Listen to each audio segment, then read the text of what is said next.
So the major difference between the object storage and the traditional file system, I would say, is that object storage, it gets all the metadata information from that object embedded in the object itself. So let's say, for example, you have a picture, right? You took a photo and you have the picture saved in your computer.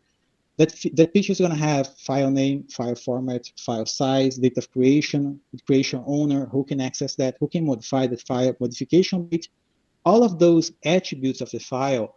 It is stored in the file system metadata tables, right? It is stored in the file system itself. In object storage, all of that information, it is actually stored in the object storage, in the object itself, even the location of the file, right? So normally you have in your traditional file system, the parent folder, the folder, and the subfolder, and all of that information, it is stored on the traditional file system in the metadata tables. In object storage, no, that information is stored within the file itself.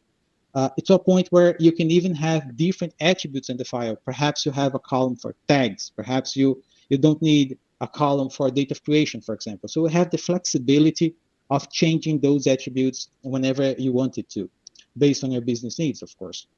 So by having all that information baked into the file, it allows object storage to break away from this tier B-tree-shaped index-like infrastructure that we have on the traditional file system and have a more flat-out distribution of files. So since we have a more flat-out, more like a heap distribution of files on object storage, whenever you're doing some kind of maintenance tasks on any object storage, for example, you are adding a disk or removing a disk on object storage, you're usually only affecting that section of the disk cluster. You're not affecting the entire infrastructure. So usually that means that object storage usually has less downtime and less impact whenever you're doing some kind of maintenance test compared to the traditional file system.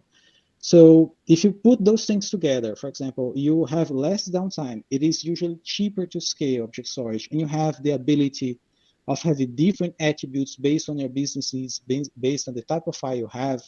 Object storage became the go-to solution for anything big data and analytics. So if you have any kind of data pool out there, if you are doing some kind of analytics workload, big data, IoT, or AI workload, chances are that data is stored in something that behind the scenes it is running object storage, right? So it is key for us at Microsoft that SQL Server should be able to access data where it is, and we want SQL Server to be able to access those data stored on object storage.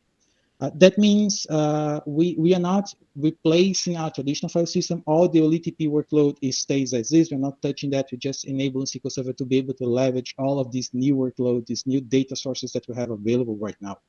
And I'm sure pretty much every single customer out there already are heavily investing in data pools, in data lakes out there. So we want SQL Server to be able to access that. We want SQL Server to be a data hub and access those things.